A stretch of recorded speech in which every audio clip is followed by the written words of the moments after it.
Tol, grabe yung pinuntahan natin kagabi, ano? Yung bagong open na bar.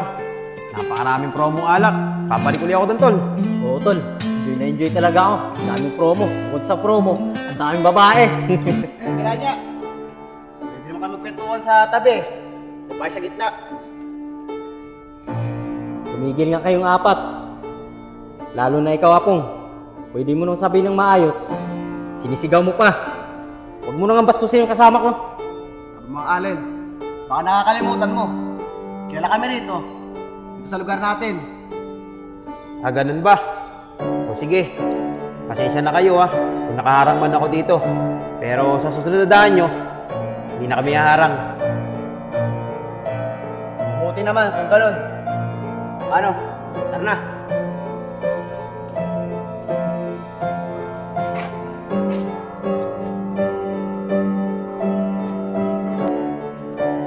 Lala pala Allen, mukhang kailangan trabahuin na natin sila.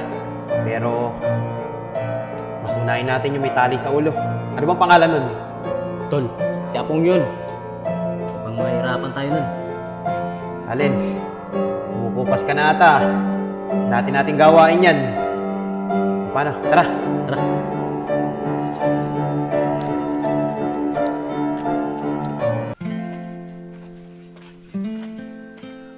Yun, buti na lang. Nandito na si Mariel.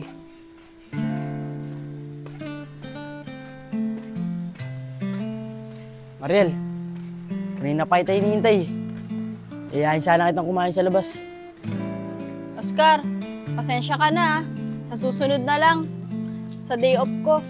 Alam mo naman, may pasok ako ngayon. Di pwede umabsent eh.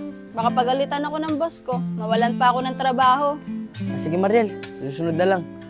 Paano? Ihatid na lang kita hanggang labasan.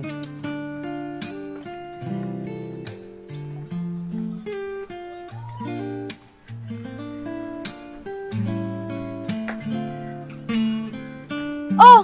Bakit ka na naman nandyan? Siguro, may balak ka na naman masamang gagawin sa akin, no? Grabe ka naman, Shane. Wala naman ako masamang balak na gagawin sa'yo. Tsaka masama ka bang antayin? Oo, masama akong antayin. At baka mamaya, utusan mo na naman yung dalawa sa paglaruan ako. At wag mo na akong sundan!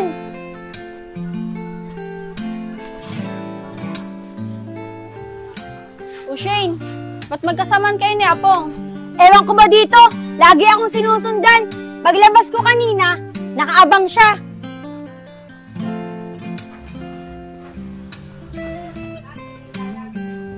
Apong, sa susunod wag mo na akong susundan.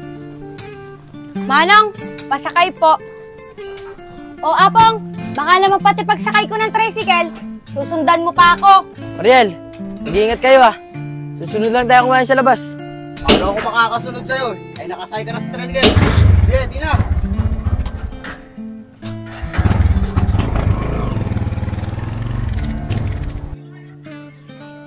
Pong, teka nga lang. Ba't nga ba ikaw nakasunod di Shane? Wala lang. Bakit? Kasama ba sumunod sa kanya? Tara nga, hanapin natin dalawa. Ber, bakit kaya hindi ako pinili ni Mariel na manligaw sa kanya? Mas gwapo naman ako kay Oscar Ewan ko, hindi ko alam kung bakit hindi ko ang pinili ni Mariel. Siguro, may katangian si Oscar nang wala ka. Kaya nagustuhan ni Mariel si Oscar. Ganun lang yun. Ber, Yayag, may sasabihin ako sa inyo. Importante. Oscar, ano naman yung sasabihin mo sa amin? Alam nyo ba, habang magkasama kami ni Mariel, nakita kayong dalawa, si Shane tsaka si Apong. Magkasama rin sila. Diba? Kinuwento mo sa amin kagahapon, nakakausap mo si Shane. Ngayon, samahan mo naman siya. Apong, kilala ka namin. Kapag ganun ka sa babae, gusto mo siya. Umamin ka nga sa amin. Gusto mo ba si Shane? Talagang kayo. Hindi naman ako titigilan Sige, aaminin ko na sa inyo. Unti-unti ko na siya nagugustuhan. Sa kasi yung tipo ng babae, hindi basta-basta sumusuko. Tignan mo naman ang pagkakataon, Yung dati pinaglalaroan mo, ngayon, nagugustuhan mo na. Mamaya, may pupuntahan tayo. Doon sa may nagtatrabaho nila, may coffee shop. Paano? Tara na! Tara.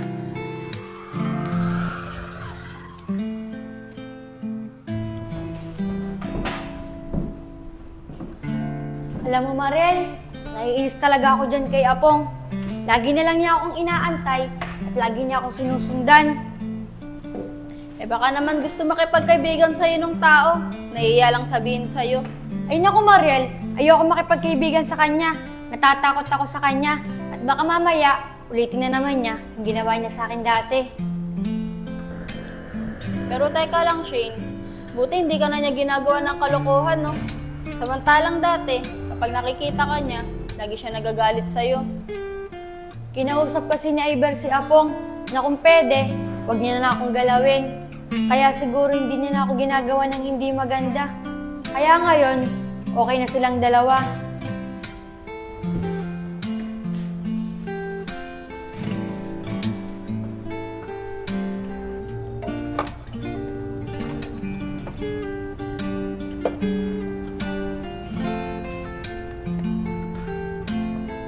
Uy, sir! Magandang araw po sa inyo. Welcome po sa R14 Cafe. Ano pong order niyo?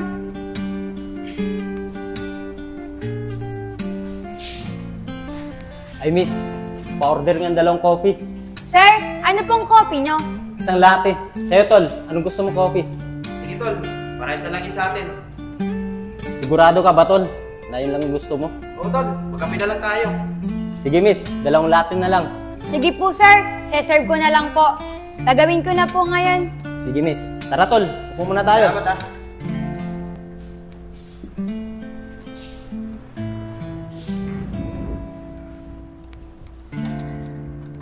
Tol, sigurado ako, pag natikman mo yung coffee dito, babalik-balikan mo rito.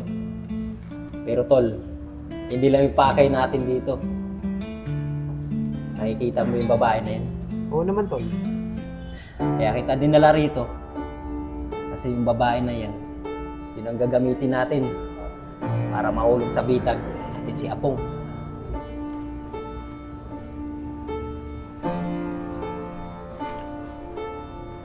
Sir, ito na po yung copy niyo.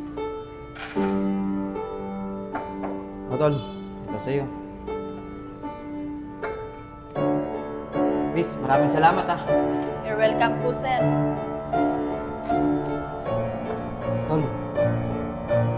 Sino dyan? Hindi ba nag-serve sa atin ng kape?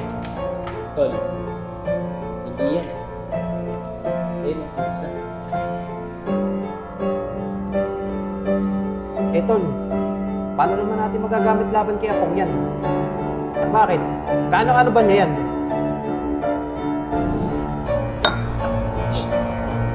Napag-alaman ko, yung babae na yan, yan laging kausap ni Apong. Magpapanggap ako na pinsan ni Apong. Alin? Ang maganda nga yan. Pero may naisip din ako. Manghihiram ako sa kanila ng ballpen at papel at isulat mo doon yung address kung saan natin papupuntahin si Apong. Sige, tol. Mukhang maganda yung plano mo. Sige. Ako muna. Ay, miss. Ano po yun, sir? May order pa po ba kayo? Ah, miss. Wala naman. Manghiram lang sana ako ng konting papel at saka ballpen. Sige po, sir. Wait lang po. Salamat, ah. Sir, eto po. Miss, maraming salamat, ah. Tol, ayos na. Nakapanghiram na ako ng ballpen at papel. Oh, sulat mo na dito yung address kung saan natin papupuntahin si Apong. Doon sa may lumang bahay, sa dati natin pinagtatambayan. O, tol. Sige, tol. Ayun na.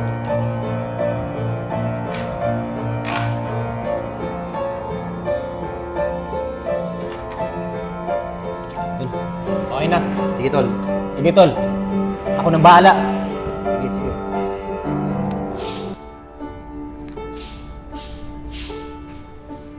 Eh, miss. Dito na yung bayad, oh. Huwag nyo na suklian. Keep that sense na yan. Sa inyo na yan. Sige po, kuya. Maraming salamat po. Ito yung iniram ng bulpin ng kasama ko. Sa miss. Kilala niyo ba si Apong? Opo, kuya. Kilalang kilala ko po yun.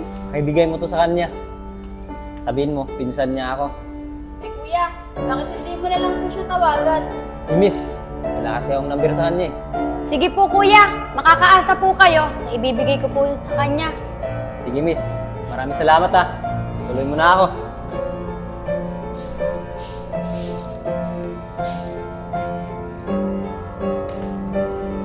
Ano, tol? Ayos na ba?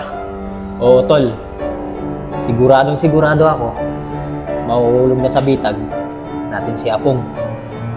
Yan sinasabi ko sa'yo, Allen. Mga dating galawan mo yan eh. O paano? Tara na. Tara.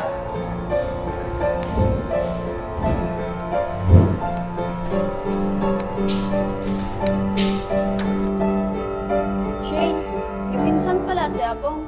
Hindi ko alam yun ah. Kaya nga Mariel nagtataka din ako. Pero baka nga siguro pinsan niya yun. Pareha sila pumorme. Kaso, hindi natin natanong kung ano pangalan niya. Kaya nga Mariel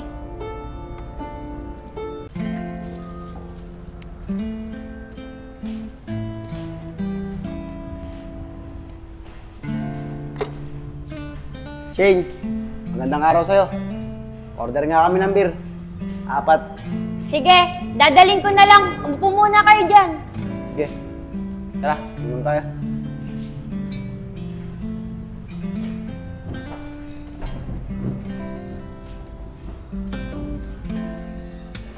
O Shane, nandyan na sila.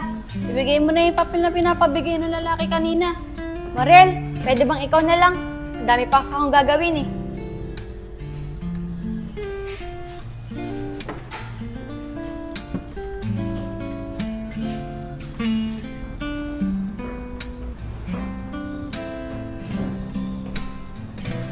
Eber, ito sa'yo.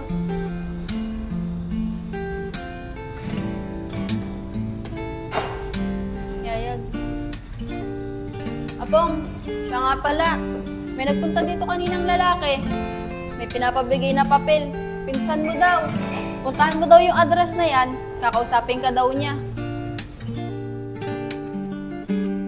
Teka nga lang, Apong. May pinsan ka ba dito? Pagkakaalam ko, lahat ng kamag-anak mo, nasa malayong lugar. Ay, Ber, hindi ko rin alam eh. May orderin pa ba kayo? Mariel, wala na. Maraming salamat ah.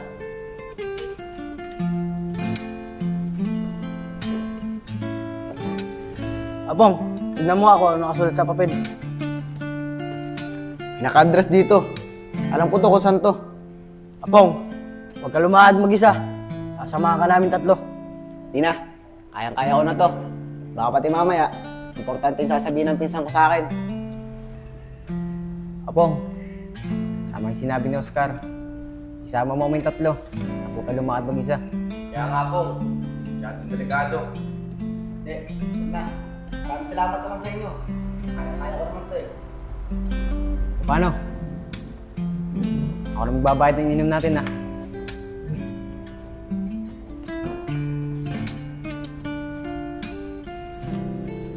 Shane. Ito nga pala yung bayad ko namin. Bisinin namin 4. Shane, itatanong lang ako. Alam mo ba yung itsura? Yung sinasabi niyo pinsan niya Apong? Iber, kaparehas kasi ng pormahan ni Apong eh. Kaya sa tingin ko, pinsan nga niya yon. Kaso, hindi namin naitanong yung pangalan niya eh. Kaya hindi namin siya kilala. Ganun ba? Maraming salamat sa inyong dalawa. Babahala lang kasi ako eh. At kasi nakamag-anak niya Apong, nasa malayong lugar, wala dito. O paano? Iwan ko na kayo.